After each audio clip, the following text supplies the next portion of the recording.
আসসালামু আলাইকুম প্রিয় শিক্ষার্থী, আশা করি তোমরা ভালো আছো। আলহামদুলিল্লাহ, আমি তোমাদের ভালো আছি। প্রিয় শিক্ষার্থী, দেখো আমরা গত 11টি ক্লাস সম্পন্ন করেছি পর্যায়বৃত্ত গতির উপর। আজকে আমি 12তম ক্লাস শুরু করতে যাচ্ছি। প্রিয় শিক্ষার্থী, আমি তোমাদের বলছিলাম এই অধ্যায় শেষ করে আমি একটি কি নেব, ওই যে একটি অনলাইনে পরীক্ষা নেব। সেই অনলাইন পরীক্ষায় যে সর্বোচ্চ নাম্বার পাবে তাকে আমার পক্ষ থেকে একটি পদার্থবিজ্ঞান বিচিত্রা এডমিশন ভর্তি গাইড বা ভর্তি গাইড আমি কি দেবো, গিফট দেব, যে ফার্স্ট হবে তাকে। তো তোমরা আশা করি প্রিপারেশন দিচ্ছ। আমার পরীক্ষাটা হবে এই মাসের 30 তারিখ বা আগামী মাসের 2 তারিখ। আমি এই মাসে আগামী আরও 3টি ক্লাস নেব এই অধ্যায়ের উপর। এই 3টি ক্লাসের সবগুলি ক্লাস হবে সৃজনশীল প্রশ্নের উপর। বুঝে গেছে? আজকের ক্লাসটা আমি থিওরিটিক্যালি শেষ করে দেবো এই অধ্যায়টা। প্রিয় শিক্ষার্থী, তাহলে আমি আশা করব তোমরা শেষ পর্যন্ত আমার সাথে থাকবে। আর যারা আমার সাথে সংযুক্ত হবে প্রিয় শিক্ষার্থী, তোমরা অবশ্যই কমেন্ট বক্সে তোমাদের নাম, সেকশন এবং রোল নাম্বার উল্লেখ করে আমাকে কমেন্ট করবে। এবং আরেকটি কথা, ওই যে তোমরা যারা লেখা স্পষ্ট দেখতে পাবে না বা কথাগুলি স্পষ্ট শুনতে পাবে না, তোমরা অবশ্যই আমাকে কমেন্ট করে জানাবে। আমি চেষ্টা করব লেখা স্পষ্ট লেখার জন্য এবং কথাগুলি স্পষ্টভাবে বলার জন্য, যাতে তোমরা ভালো করে বুঝতে পারো এবং দেখতে পারো। প্রিয় শিক্ষার্থী, কথা হচ্ছে যে তোমরা যদি না বুঝো বা স্পষ্ট দেখতে না পাও, সেই ক্ষেত্রে তোমাদের জন্য ক্লাসটা করে কোনো লাভ হবে না। সুতরাং আমি তোমাদেরকে আবারও বলবো, তোমরা শেষ পর্যন্ত আমার ক্লাসে উপস্থিত থাকবে। ঠিক আছে প্রিয় শিক্ষার্থী? তাহলে আমরা কথা না বাড়িয়ে আজকের ক্লাসে চলে যাচ্ছি। দেখো, আমার আজকের ক্লাস আমার হবে স্প্রিং এর শ্রেণী সমবায় এবং স্প্রিং এর সমান্তরাল সমবায়। এর ক্ষেত্রে কিভাবে আমরা বলের সমন্বয় করব বা সরল সঞ্চিত ধুলন গতি প্রমাণ করব। হ্যাঁ, সেই ক্ষেত্রে সমবায় স্প্রিং বা সমবায় স্প্রিং করলে বা শ্রেণী সমবায় বা সমান্তরাল সমবায় করলে কিভাবে তুল্য ধ্রুবক নির্ণয় করতে পারি বা ওই ক্ষেত্রে কিভাবে পর্যায়কাল আমরা নির্ণয় করবো, সেটা আমরা আজকে জানবো। দেখো, আমাকে প্রথমে জানতে হবে স্প্রিং ধ্রুবক কি জিনিস। প্রত্যেকটি স্প্রিং এ একটি স্প্রিং ধ্রুবক বা বল ধ্রুবক থাকে, সেটা কি জিনিস সেটা আমরা প্রথমে জানবো। দেখো, কোন স্প্রিং এর দৈর্ঘ্য একক পরিমাণ বৃদ্ধি করলে, কোন স্প্রিং এর দৈর্ঘ্য একক পরিমাণ বৃদ্ধি করলে যে পরিমাণ প্রত্যয়নী বলের উদ্ভব হয় তাকে স্প্রিং ধ্রুবক বা বল ধ্রুবক বলে। আমি আবার বলতেছি, কোন স্প্রিং এর দৈর্ঘ্য একক পরিমাণ বৃদ্ধি করলে যে পরিমাণ প্রত্যয়নী বলের উদ্ভব হবে তাকে স্প্রিং ধ্রুবক বা বল ধ্রুবক বলা হবে। প্রিয় শিক্ষার্থী, এই স্প্রিং ধ্রুবক বা বল ধ্রুবক কি জিনিস সেটা পরীক্ষায় আসে 1 নম্বরের জন্য জ্ঞানমূলক প্রশ্নে। সে অবশ্যই তোমরা সেই প্রশ্নটা শিখে ফেলবো, উত্তরটা শিখে ফেলবে। এটা তোমরা বিভিন্নভাবে উত্তর করতে পারো। আমি এভাবে লিখলাম, তোমরা তোমাদের করতে পারো। এটা কি করতে পারো, বল ধ্রুবক বা স্প্রিং ধ্রুবককে সংজ্ঞায়িত করতে পারো। আমি সংজ্ঞাটা দিলাম, কোন স্প্রিং এর দৈর্ঘ্য একক পরিমাণ বৃদ্ধি করলে যে পরিমাণ প্রত্যয়নী বলের উদ্ভব হয় বা সৃষ্টি হয়। প্রত্যয়নী বল মানে কি জিনিস, অর্থাৎ আমি যেদিকে বল প্রয়োগ করছি তার বিপরীত দিকে স্প্রিং যে বলটা প্রয়োগ করে সেই বলটাকে বলা হবে প্রত্যয়নী বল। ঠিক আছে? আমরা এইগুলো আগে জেনেছি, সুতরাং আশা করি তোমরা এটা বুঝতে পারছো। আমি স্প্রিং এর শ্রেণী সমবায় নিয়ে আলোচনা করতে যাব। স্প্রিং এর শ্রেণী সমবায়ের ক্ষেত্রে কিভাবে পর্যায়কাল বের করব, কিভাবে তুল্য ধ্রুবক বের করব, সমবায়কে তুল্য ধ্রুবক বের করব, সেটা আমরা দেখব। এখানে আমি এই দুইটি স্প্রিংকে, দেখো দুইটি স্প্রিংকে আমি একটি দৃঢ় বস্তুতে শ্রেণীতে আটকাইছি। কিভাবে আটকাইছি? দেখো, প্রথম আমি একটি স্প্রিং এর এক প্রান্ত একটি দৃঢ় বস্তুর সাথে আটকেছি এবং পরবর্তীতে ওই স্প্রিং এর শেষ প্রান্তে দ্বিতীয় আরেকটি স্প্রিং এর প্রথম প্রান্ত যুক্ত করে দিছি। যুক্ত করে দিয়ে আমি দ্বিতীয় স্প্রিংটাকে প্রথম স্প্রিং এর সাথে সংযুক্ত করতেছি। মনে করো এটা এ বিন্দু, এটা বি বিন্দু। এই এ বিন্দু স্প্রিং এর প্রথম প্রান্ত এ বিন্দুর সাথে, এ বিন্দুতে দৃঢ় বস্তুর সাথে, এবং দ্বিতীয় প্রান্ত দ্বিতীয় স্প্রিং এর প্রথম প্রান্তের সাথে বি বিন্দুতে যুক্ত করছি এবং দ্বিতীয় স্প্রিংটির শেষ প্রান্তে একটি ওজন বা ভার যোগ করছি। সেই ভারটির ভর ছিল m। সেই ভারটির ভর ছিল কি m। ভারটি যখন আমি যোগ করছি, জুড়ে রাখছি, তখন সেই ভরটি ভারে পরিণত হয়ে যাবে। কারণ কেন ভারে পরিণত হয়ে যাবে ভরটি? সেখানে একটি অভিকর্ষ ত্বরণ কাজ করবে। অভিকর্ষ ত্বরণ যদি কাজ করে, সেটি আর কি থাকে না, ভর থাকে না, সেটি ওজন হয়ে যায়। কি হয়ে যায়? ওজন হয়ে যায়। তাহলে দেখো প্রিয় শিক্ষার্থী, দুইটি স্প্রিং এ, দুইটি আদর্শ স্প্রিং এর একটিকে আরেকটির সাথে শ্রেণীতে যুক্ত করলে, কোথায় যুক্ত করলে? শ্রেণীতে যুক্ত করে এক প্রান্তে দ্বিতীয় বস্তুর সাথে যদি আমি আটকাই এবং অপর প্রান্তে যদি আমি m বরের বর যুক্ত করি, m বরের করে একটি বস্তু যুক্ত করে দিই, তাহলে সেই ক্ষেত্রে স্প্রিং দুইটি ওই m বরের বস্তু কর্তৃক কি করবে? টান টান অবস্থায় ঝুলিয়ে রাখবে। টান টান অবস্থায় কি রাখবে? ঝুলিয়ে রাখবে। তাহলে এখানে দেখা যাবে যে এই যে ভরটা প্রয়োগ করার কারণে যে ওজনটা কাজ করবে, সেই ওজনটা অবশ্যই স্প্রিং এর স্থিতিস্থাপক সীমার মধ্যে কাজ করবে। কারণ স্থিতিস্থাপক সীমায় কাজ না করলে স্প্রিং কি ছিঁড়ে যাওয়ার সম্ভাবনা থাকে। স্প্রিং দুটির যে কোনো একটি বা যে কোনো দুইটি কি হয়ে যাওয়ার, ছিঁড়ে যাওয়ার সম্ভাবনা থাকবে। তাই আমরা অবশ্যই স্প্রিং দুটিকে স্থিতিস্থাপক সীমার মধ্যে কি প্রয়োগ করব? ভর প্রয়োগ করবে। এখন দেখো প্রিয় শিক্ষার্থী, আমি যখন এই ভরটিকে নিচের দিকে টানবো, কোন দিকে টানবো? নিচের দিকে টানবো। কি পরিমাণ টানবো? একটি নির্দিষ্ট পরিমাণ টানবো। যখন আমরা নিচের দিকে টেনে ছেড়ে দেব, সেই ক্ষেত্রে দেখা যাবে যে এই প্রথম স্প্রিং এবং দ্বিতীয় স্প্রিং এর মধ্যে একটি সরণ ঘটবে। একটি কি ঘটবে? টোটাল একটি সরণ ঘটবে। এই টোটাল সরণটিকে এই দুটি স্প্রিং বর্তমানে একটু কাছে দেখা যাবে যে এই দুটি স্প্রিং প্রসারিত হয়ে একটু হয়ে যাবে। একটু হয়ে গেলে টোটাল একটি সরণ থাকবে। সেই সরণটা x কল্পনা করলাম। সেই সরণটা কি কল্পনা করলাম? x। অর্থাৎ দুইটার জন্য দুইটা স্প্রিং প্রসারিত হবে। এই দুইটা স্প্রিং এর মোট প্রসারণটাকে আমি কল্পনা করলাম x। কিন্তু দুইটা স্প্রিং তো এক এক রকম প্রসারিত হতে পারবে।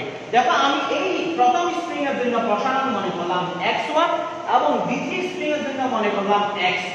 প্রথম স্প্রিং এর জন্য প্রসারণ x1 এবং দ্বিতীয় স্প্রিং এর জন্য প্রসারণ কত? x2। তাহলে মোট প্রসারণ যদি x হয়, মোট প্রসারণ যদি কি হয়? x হয়, তাহলে x সমান পাবো x1 x2। x1 কত? x2। এটাকে আমি এক নং সমীকরণ দিয়ে লিখে রাখলাম, পরবর্তীতে কাজে লাগবে। আমি আবার বলতেছি, টোটাল স্প্রিং এর সমবায়টির প্রসারণ ছিল x এবং স্প্রিং দুইটি কিন্তু পৃথক পৃথক ভাবে প্রসারিত হয়েছিল। কারণ দুইটি স্প্রিং ধ্রুবক দুই রকম, একটা স্প্রিং ধ্রুবক k1 আর একটা স্প্রিং ধ্রুবক k2। ঠিক আছে কিনা? তাহলে স্প্রিং ধ্রুবক k1 k2 হওয়া সত্ত্বেও এই দুইটি স্প্রিং এর উপর একই বল প্রয়োগ করার কারণে, একই ওজন প্রয়োগ করার কারণে তাদের টোটাল প্রসারণ হয়েছে x, কিন্তু স্প্রিং দুটির পৃথক পৃথক একটি প্রসারণ রয়েছে। সেই পৃথক পৃথক প্রসারণ দুটি, একটি হচ্ছে x1 আর একটি হচ্ছে x2। ঠিক আছে প্রিয় শিক্ষার্থী? তাহলে টোটাল প্রসারণ যদি x হয়, x সমান আমরা বলবো x1 x2। ঠিক আছে? এখন আমি এটাকে এক নং সমীকরণ আকারে লিখলাম। এখন দেখো, স্প্রিংটির উপর প্রযুক্ত বল বা ওজন কল্পনা করলাম F। প্রযুক্ত বল বা ওজন কি কল্পনা করতে পারি? F কল্পনা করতে পারি। তাহলে ওই যে আমি স্প্রিং এর ক্ষেত্রে হুকের সূত্র যদি আমি প্রয়োগ করি প্রথম স্প্রিং এর জন্য, প্রথম স্প্রিং এর জন্য আমরা পাবো F সমান -k1 x1। এগুলো আমরা আগে থেকে জানি। প্রথম স্প্রিং এর জন্য আমরা F সমান k1 x1 পাবো, -k1 x1 পাবো। কারণ আমরা জানি যে প্রত্যয়নী বলের ক্ষেত্রে F সমান -kx। এখানে প্রথম স্প্রিং এর জন্য স্প্রিং ধ্রুবক k1 এবং প্রথম স্প্রিং এর প্রসারণ হবে x1, সেজন্য k1 x1। আমি এটাকে এক নং সমীকরণ দেব না, কারণ আগে এক নং সমীকরণ দিয়েছি। আমি এখান থেকে x1 সমান লিখব -f/k1, -f/k1 এটাকে দুই নং সমীকরণ দিলাম। এটাকে কত নং সমীকরণ দিলাম? দুই নং সমীকরণ দিলাম। এখন আমি দ্বিতীয় স্প্রিংটির জন্য একটু দেখব। দ্বিতীয় স্প্রিংটির প্রসারণ পাইছিলাম x2 এবং দ্বিতীয় স্প্রিংটির জন্য স্প্রিং ধ্রুবক পাইছিলাম k2। তাহলে দ্বিতীয় স্প্রিং এর জন্য আমরা লিখব, দ্বিতীয় স্প্রিং এর জন্য আমরা লিখতে পারি F সমান -k2 x2।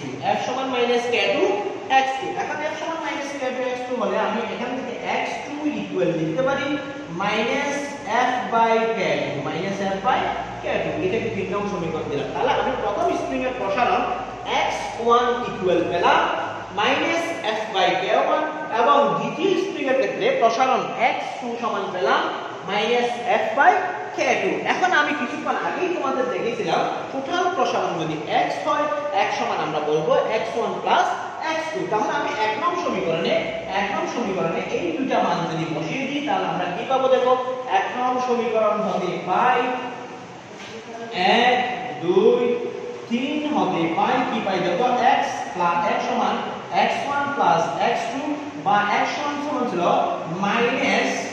-f/k1 মাইনাস, এখানে একটা প্লাস ছিল, এই প্লাসটা লিখলাম। এখানে x2 সমান f by k2।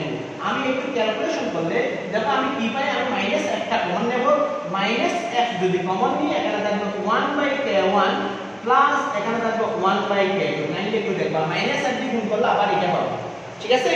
এখন আমি দেখো একটু যদি আমি ক্যালকুলেশন করি তাহলে আমরা পাবো মাইনাস f, এখানে ক্যালকুলেশন করলে লসাগু করলে k1, লসাগু করলে দেখো কি পাবো k1 k2, এখানে 1 into k2 প্লাস k1। তাহলে এখানে একটু দেখো আমরা এটাকে একটু সুন্দরভাবে সাজিয়ে দিলে f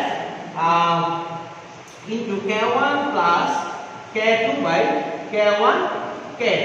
তাহলে এটা হচ্ছে কত নম্বর সমীকরণ, 4 নম্বর সমীকরণ। অর্থাৎ আমি টোটাল প্রসারণ x ইকুয়াল পাবো মাইনাস f, x ইকুয়াল পাবো minus f k1 plus k2 by k1 plus k2 by k1 into k2, k1 plus k2 by k1 into কি k2। এখন দেখো প্রিয় শিক্ষার্থী, আমি যদি এই দুটি স্ট্রিং এর পরিবর্তে আমি একই ক্ষমতা সম্পন্ন যদি আমি একটি স্প্রিং ইউজ করি, কয়টি স্প্রিং ইউজ করি, একটি স্প্রিং ইউজ করি, তাহলে দেখা যাবে অর্থাৎ এই দুটি স্প্রিং এর মধ্যে mg বল প্রয়োগ করার কারণে যে প্রসারণ ঘটতেছে, আমি যদি mg বল একটি স্প্রিং এর উপর প্রয়োগ করে একই রকম প্রসারণ পাই, সেই ক্ষেত্রে আমি দুটি স্প্রিং এর পরিবর্তে কয়টি স্প্রিং ইউজ করতে পারি, একটি স্প্রিং ইউজ করে যদি কাজ পাই। কেন? এখন আমাকে দুটি স্প্রিং কিনতে গেলে টাকা বেশি লাগবে, এখন আমি একটা স্প্রিং দিয়ে যদি সেই কাজটা সারাই করতে পারি তাহলে আমি কি আমার টাকা কম লাগবে, অর্থাৎ আমার সাশ্রয় হবে। সেজন্য আমি কি করব, একটি স্প্রিং ইউজ করব, সেই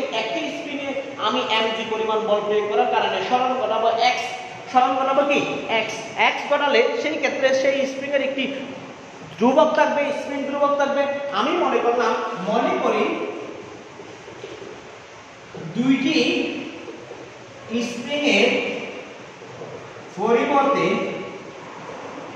পরিবর্তে একটি স্প্রিং এ এক পরিমাণ বল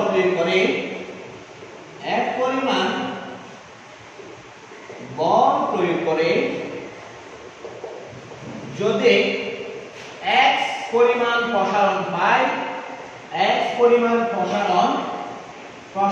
পায়, সেই ক্ষেত্রে f সমান হবে মাইনাস kx। f সমান কি হবে, মাইনাস kx। অর্থাৎ স্প্রিংটি তখন তুল্য ধ্রুবক হবে, স্প্রিং বা সমবায়টি তখন, বা এখানে আমরা লিখব, এখানে k সমবায়টি বা ওই একটি স্প্রিং এর সমবায়টি বা ওই একটি স্প্রিং এর তুল্য স্প্রিং ধ্রুবক। তাহলে আমরা এখন কি লিখতে পারি, দেখো x সমান minus f by k, f সমান মাইনাস f by k, এটাকে আমি 5 নম্বর সমীকরণ দিতে পারি। তাহলে একটু দেখবা x সমান আমরা কি পাইলাম, মাইনাস f by k পাইলাম। এটাকে আমি কয় নম্বর সমীকরণ দিলাম, 5 নম্বর সমীকরণ দিলাম। এখন আমি 4 নম্বর এবং 5 নম্বর সমীকরণের বাম পাশটা দেখব। 4 নম্বর এবং 5 নম্বর সমীকরণ দেখো, এটাও ছিল x, তার মানে 4 ও 5 হতে পাই, 4 ও 5 হতে পাই minus f by k equal minus f into k1 plus k2 by k1 k2 দেখা যায় মাইনাসটা মাইনাস চলে যাবে, f দ্বারা গুণ করলে f কাটাকাটি যাবে, বাকি থাকবে 1 by k সমান k1 plus k2 plus k2 by k1 k2। দেখো প্রিয় শিক্ষার্থী, তাহলে আমি এখানে কি পাচ্ছি, 1 by k সমান k1 plus k2 by k1 into k2। এখানে আমি যদি একটু ব্যস্তকরণ করি তাহলে আমরা পাবো k সমান k1 k2 plus k2, অর্থাৎ k সমান k1 k2 by k1 plus k2। এটাকে আমি 6 নম্বর সমীকরণ দিলাম। অর্থাৎ দেখো অর্থাৎ আমি এখানে এই দুইটি স্ট্রিং দিয়ে একটির সাথে একটা সংযুক্ত করে যে শ্রেণী সমবায়টা তৈরি করছি, সেই শ্রেণী সমবায়ের পরিবর্তে যদি আমি শুধুমাত্র একটি স্প্রিং ইউজ করতাম, সেই ক্ষেত্রে এই দুইটি স্প্রিং ধ্রুবকের পরিবর্তে একটি স্প্রিং ধ্রুবক পেতাম। সেই একটি স্প্রিং ধ্রুবক বা তুল্য স্প্রিং ধ্রুবকের মান কত, ওই দুটি স্প্রিং ধ্রুবকের অর্থাৎ k1 k2 by k1 plus k2 এর সমান, k1 k2 by k1 plus k2 এর সমান। ঠিক আছে প্রিয় শিক্ষার্থী, আমরা এইটা প্রয়োগ করে আমরা এই শ্রেণী সমবায়ের ক্ষেত্রে স্প্রিং ধ্রুবকের মান বের করব। এখন দেখো প্রিয় শিক্ষার্থী, আমি একটু দোলনকাল বের করব। যদি দোলনকাল t হয়, যদি দোলনকাল t হয়, তাহলে আমরা t সমান জানি যে 2 পাই স্কয়ার রুট অফ, আমরা কি জানি 2 pi square root of m by k। t সমান কি জানি 2 pi square root of m by k। অর্থাৎ কোন একটি সরল দোলক যদি সরল সঞ্চিত গতিতে ঘূর্ণায়মান অবস্থায় থাকে, যার ববের ভর m এবং তরঙ্গ সূচক k, সেক্ষেত্রে t সমান 2 pi square root of m by k, বা আমরা লিখব t সমান 2 পাই, আমি এখানে m যেরকম আছে সেরকম বসাই দিচ্ছি, k এর মানটা বসাচ্ছি, k এর মান ছিল k1 k2 by k1 plus k2, k1 plus k2 k2। তাহলে আমি যদি এখানে একটু ক্যালকুলেশন করি, দেখো প্রিয় শিক্ষার্থী, আমি এখানে যেহেতু এটা ভর ভগ্নাংশ, তাহলে উল্টে যাবে, বা t সমান 2 pi square root of m into m1 sorry k1 plus k2 by k1 k2। অর্থাৎ যদি দুইটি স্প্রিং শ্রেণী সমবায়ে থাকে, সেই ক্ষেত্রে তাদের স্প্রিং ধ্রুবক যদি k1 এবং k2 হয়, সেই ক্ষেত্রে তাদের সমবায়টির দোলনকাল t হবে 2 pi square root of m into k1 plus k2 by k1 k2, k1 plus k2 by k1 k2। আশা করি প্রিয় শিক্ষার্থী তোমরা বুঝতে পারছো। শ্রেণী সমবায়ের ক্ষেত্রে যদি স্প্রিং এর শ্রেণী সমবায়ের ক্ষেত্রে যদি পর্যায়কাল বের করতে পারো, তাহলে এই সূত্রটা আমরা প্রয়োগ করব। আমরা যখন গাণিতিক সমস্যা সমাধান করব, তাহলে সেই ক্ষেত্রে এগুলো আমরা দেখব। এখন দেখো প্রিয় শিক্ষার্থী, আমি এখানে বিশেষ ক্ষেত্র দেখব, কয়েকটি বিশেষ ক্ষেত্র বা একটি বিশেষ ক্ষেত্র আমরা দেখানোর চেষ্টা করব। দেখো, যদি k1 এবং k2 সমান হয়, যদি k1 এবং k2 কি হয় সমান হয়, এবং এই দুটো সমান আমি k প্রাইম ধরি, এই দুটো সমান কি ধরি k প্রাইম ধরি, অর্থাৎ k1 k2 k প্রাইম পরস্পর সমান হয়, অর্থাৎ এই স্প্রিং এর স্প্রিং ধ্রুবক এবং এই স্প্রিং এর স্প্রিং ধ্রুবক পরস্পর সমান হয়, তাহলে 7 নং সমীকরণ থেকে আমরা কি পাই দেখো প্লিজ, t সমান 2 pi square root of m into k prime plus k prime by k prime into k prime. অর্থাৎ k1 এর মান আমি k প্রাইম লিখলাম, k2 এর মান আমি কি লিখলাম k প্রাইম লিখলাম। কাইন্ডলি একটু দেখো প্লিজ। তাহলে আমরা এখান থেকে কি পাচ্ছি দেখো, আমরা পাচ্ছি বা t সমান 2 pi square root of m into 2 k prime by k prime square, 2 k prime by k square, k prime square, এই k প্রাইম যোগ করলে 2 k prime into k prime সমান 2 k প্রাইম স্কয়ার। তাহলে আমরা total পাবো t সমান 2 pi square root of, এই k এর সাথে একটা k প্রাইম এর সাথে একটা k প্রাইম কাটাকাটি গেলে 2n থাকবে, s থাকবে k প্রাইম। এটাই হবে যদি কোন স্প্রিং সমবায় শ্রেণী সমবায়ে থাকে, কোন স্প্রিং শ্রেণী সমবায়ে থাকে, সেই ক্ষেত্রে স্প্রিং দ্বয়ের যদি স্প্রিং ধ্রুবক পরস্পর সমান হয়, এই সমান স্প্রিং ধ্রুবক বিশিষ্ট স্প্রিং এর পর্যায়কালের সমীকরণ, অর্থাৎ শ্রেণী সমবায়ে থাকা দুটি সমান স্প্রিং ধ্রুবক বিশিষ্ট স্প্রিং এর পর্যায়কাল। এখন কাইন্ডলি দেখো, আমি যদি ওই যে k সমীকরণ যেটা আছে আমাদের 3 নং সমীকরণ, সেই 7 নং সমীকরণ যদি প্রয়োগ করি, k সমান আমরা পাইছিলাম k1 k2 by k1 plus k2। এখানে আমি যদি মানগুলি বসাই, k prime into k prime by k prime plus k prime. এখন আমি k prime into k prime সরাসরি লিখে দিলাম, এখানে 2 k প্রাইম, তাহলে এই যে k প্রাইম কাটাকাটি গেলে সেই ক্ষেত্রে দেখা যাবে যে k সমান k prime by 2, k prime by কত 2। অর্থাৎ আমি দেখতেছি যে যদি দুইটি স্প্রিং শ্রেণী সমবায়ে সংযুক্ত থাকে এবং তাদের স্প্রিং ধ্রুবক সমান হয়, সেই ক্ষেত্রে তাদের তুল্য স্প্রিং ধ্রুবক k সমান যে কোনো একটি স্প্রিং এর স্প্রিং ধ্রুবকের অর্ধেক, যে কোনো একটি স্প্রিং এর স্প্রিং ধ্রুবকের কি অর্ধেক, অর্থাৎ তুল্য স্প্রিং ধ্রুবক k সমান যে কোনো একটি স্প্রিং এর স্প্রিং ধ্রুবকের অর্ধেক। প্রিয় শিক্ষার্থী, আমরা এগুলি সম্পর্কিত ম্যাথমেটিক্যাল প্রবলেমগুলো আগামী ক্লাসে সলভ করার চেষ্টা করব। আমি আজকে আরেকটি সমবায় আলোচনা করে আজকে ক্লাসটা এখানে শেষ করব। দেখো প্রিয় শিক্ষার্থী, আমি স্প্রিং এর সমান্তরাল সমবায় নিয়ে একটু আলোচনা করব। স্প্রিং এর সমান্তরাল সমবায় আমি 10 মিনিটের মধ্যে ক্লাস শেষ করে দিচ্ছি। দেখো, আমি দুটি স্প্রিং নিলাম, সমান্তরালে সংযুক্ত করলাম দুইটি স্প্রিংকে। এই যে দুইটি স্প্রিং, কাইন্ডলি স্প্রিং এর আকারগুলি একটু মিশ্র হতে পারে, তোমরা একটু তোমাদের মতো করে মনে করে নেবা। এই স্প্রিং এর স্প্রিং ধ্রুবক K1, এই স্প্রিং এর স্প্রিং ধ্রুবক K2, এভাবে একটি দৃঢ় বস্তুর সাথে এই স্প্রিং দুটি সমান্তরালে সংযুক্ত করে রাখছি। দেখো প্রথম স্প্রিং যার স্প্রিং ধ্রুবক ছিল K1 এবং এটার এক প্রান্ত আমি কি বলে কোন একটি দৃঢ় বস্তুর সাথে সংযুক্ত করছি।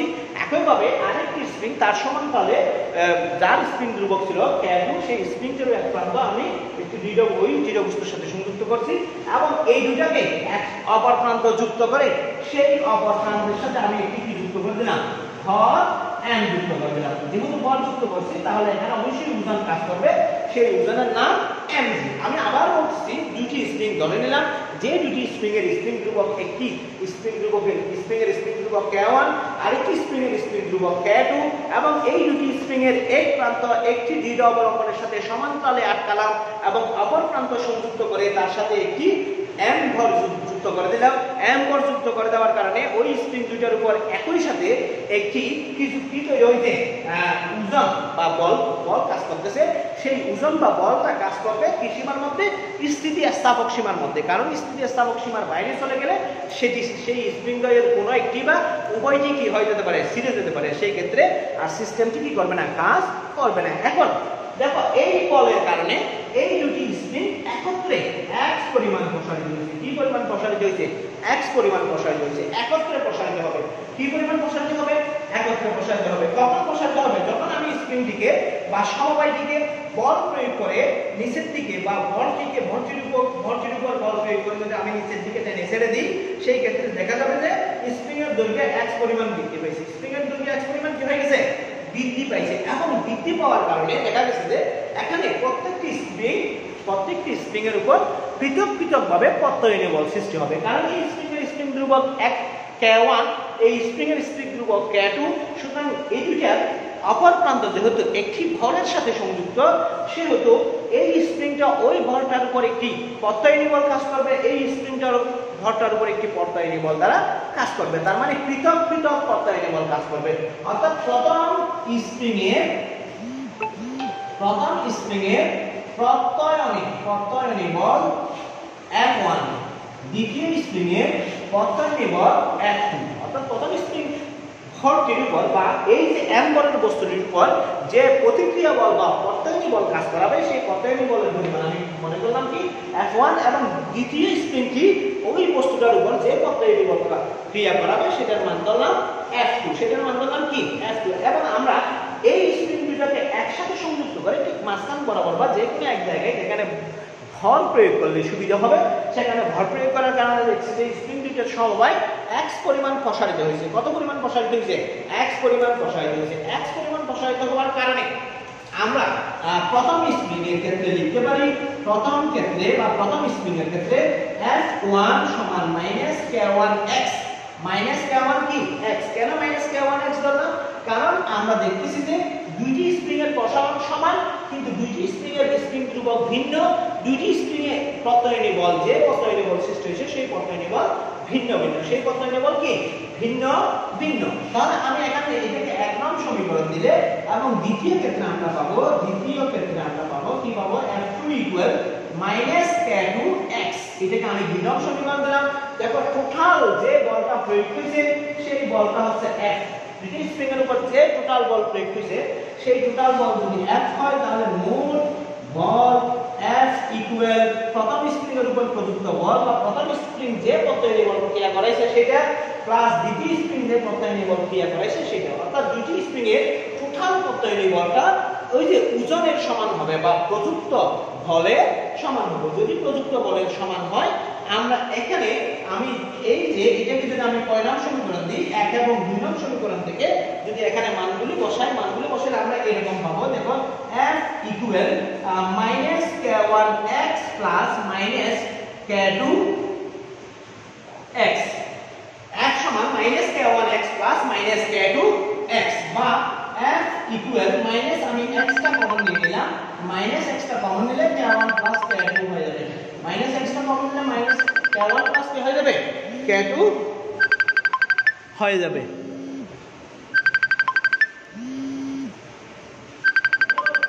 ঠিক আছে? তাহলে আমি x সমান পাইলাম কি minus x into k1 plus k2, k1 plus কত পাই না k2 পাইলাম। এটাকে আমি 3 নং সমীকরণ দিলাম।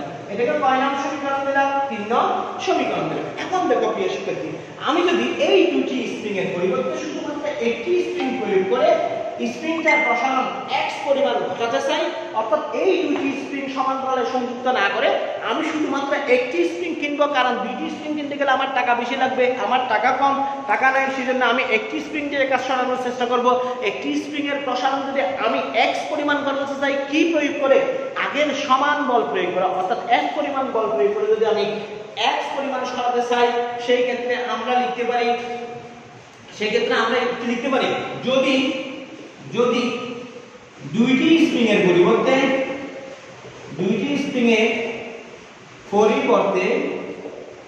একটি স্প্রিং এ F বল প্রয়োগে x প্রসারণ পেতে চাই, ঘটাতে চাই, সেই ক্ষেত্রে f সমান মাইনাস kx হবে। f সমান মাইনাস kx হবে। কে হবে? সমবায়ে তুল্য ধ্রুবক, তুল্য স্প্রিং ধ্রুবক। ঠিক আছে? তাহলে আমি এখান থেকে লিখতে পারি, এটাকে আমি কত নাম্বার দিতে পারি? 4 নং দিতে পারি। 3 ও 4 মধ্যে পাই, 3 ও 4 মধ্যে পাই আমরা কি পাবো? দেখো 3 ও 4 মধ্যে আমরা পাই minus kx equal minus x into k1 plus k2, minus x into k1 plus k2। আমি এই x কাটাকাটি দিলাম বা x দ্বারা ভাগ করলাম, মাইনাস মাইনাস কাটাকাটি দিলাম, বাকি পাবো k সমান k1 প্লাস k2, এটা আমি 5 নং দিলাম। তাহলে আমরা দেখতেছি যে দুইটি স্প্রিংকে সমবায়ে সমান্তরাল সমবায়ে যদি যুক্ত করি, সেই ক্ষেত্রে ওই দুইটি স্প্রিং ধ্রুবক যদি পৃথক হয়, অর্থাৎ k1 এবং k2 হয়, আমি যদি ওই দুটি স্প্রিং এর পরিবর্তে একটি স্প্রিং দিয়ে আগের সমপরিমাণ বল প্রয়োগ করার কারণে আগের সমপরিমাণ প্রসারণ পেতে চাই, সেই ক্ষেত্রে যে স্প্রিংটি ব্যবহার করব সেই স্প্রিংটির স্প্রিং ধ্রুবক k সমান হবে আগের স্প্রিং ধ্রুবকের সব যোগফলের সমান, আগের স্প্রিং ধ্রুবক দ্বয়ের যোগফলের সমান। অর্থাৎ তুল্য যে সিঙ্গেল স্প্রিং দিয়ে আমি পূর্বের সমপরিমাণ প্রসারণ পেতে চাই, সেই স্প্রিংটির স্প্রিং ধ্রুবক হবে প্রথম স্প্রিংটির স্প্রিং ধ্রুবক এবং দ্বিতীয় স্প্রিংটির স্প্রিং ধ্রুবকের সমষ্টির সমান। আমাদের গাণিতিক ক্যালকুলেশন করার সময় আমরা এই সূত্রগুলো প্রয়োগ করব। আজকে যেহেতু আমার অ্যাসাইনমেন্টের দায়িত্ব আছে, সেটা আমরা বেশিক্ষণ আর ক্লাস করবো না, শেষ করে দেবো 2 মিনিটের মধ্যে। এখন কাইন্ডলি একটু দেখো, আমি যদি পর্যায়কালটা বের করতে চাই, পর্যায়কাল t equal 2 pi square root of m by k, আমি এখানে একটু মান বসাবো, t সমান 2 pi square root of m by k1 plus k2। এই যে k সমান আমরা পাইলাম k1 প্লাস k2, এটাকে 6 নং সমীকরণ দিলাম। অর্থাৎ দুইটি স্প্রিং সমান্তরাল সমবায়ে সংযুক্ত থাকলে সেই ক্ষেত্রে তাদের পর্যায়কাল হবে t সমান 2 pi square root of m by k1 plus k2। একটু বিশেষ ক্ষেত্র দেখো, বিশেষ ক্ষেত্র দেখো, বিশেষ ক্ষেত্র যদি k1 equal k2 equal k prime হয়, যদি স্প্রিং ধ্রুবক পরস্পর সমান হয়, অর্থাৎ এই দুটাকে আমি যদি k প্রাইম দ্বারা চিহ্নিত করি, তাহলে 6 নম্বর থেকে আমরা কি লিখতে পারি? দেখো t সমান 2 pi square root of m by k prime plus k prime, বা t equal 2 pi square root of m by 2 k prime. অর্থাৎ দুটি স্প্রিং সমান্তরাল শ্রেণীতে সমবায়ে থাকলে বা সংযুক্ত থাকলে এবং তাদের স্প্রিং ধ্রুবক যদি পরস্পর সমান হয়, সেই ক্ষেত্রে তাদের গুণনকাল বা পর্যায়কাল t সমান 2 পাই n 2 k প্রাইম। এবং আমরা ওই যে 3 নং সমীকরণ যেটা আমরা পাইছিলাম, k সমান k1 প্লাস k2, এখান থেকে আমরা লিখতে পারি k সমান k prime plus k prime সমান 2 k প্রাইম। অর্থাৎ সেই ক্ষেত্রে তুল্য ধ্রুবক কিসের তুল্য ধ্রুবক? সমবায় ঠিক তুল্য স্প্রিং ধ্রুবক সমবায়ে ব্যবহৃত স্প্রিংগুলির যে কোনো একটি স্প্রিং এর দ্বিগুণের সমান হবে। আমি আবার বলতেছি, যদি স্প্রিং দ্বয়ের স্প্রিং ধ্রুবক পরস্পর সমান হয় সেই ক্ষেত্রে সমবায়িক পূর্ণ স্প্রিং ধ্রুবক সমবায়িতে ব্যবহৃত যে কোনো একটি স্প্রিং ধ্রুবকের দ্বিগুণ হবে। স্প্রিং ধ্রুবকের কয়গুণ হবে? দ্বিগুণ হবে। প্রিয় শিক্ষার্থী, আমি আজকে আর বেশিক্ষণ ক্লাস নিতে পারতেছি না। আজকে এই পর্যন্ত, অর্থাৎ এই অধ্যায়ের থিওরিটিক্যাল ক্লাসগুলি শেষ হয়েছে। আমরা আগামী ক্লাসগুলি থেকে সৃজনশীল প্রশ্নের সমাধান করার চেষ্টা করব। অবশ্যই মনে রাখবা 30 তারিখ এই অধ্যায়ের উপর পরীক্ষা হবে অনলাইনে, এবং যে সর্বোচ্চ নাম্বার পাবে তাকে একটি বই গিফট দেওয়া হবে। তোমরা অবশ্যই প্রিপারেশন নাও। ভালো থেকো। আসসালামু আলাইকুম ওয়া রাহমাতুল্লাহি ওয়া বারাকাতুহু।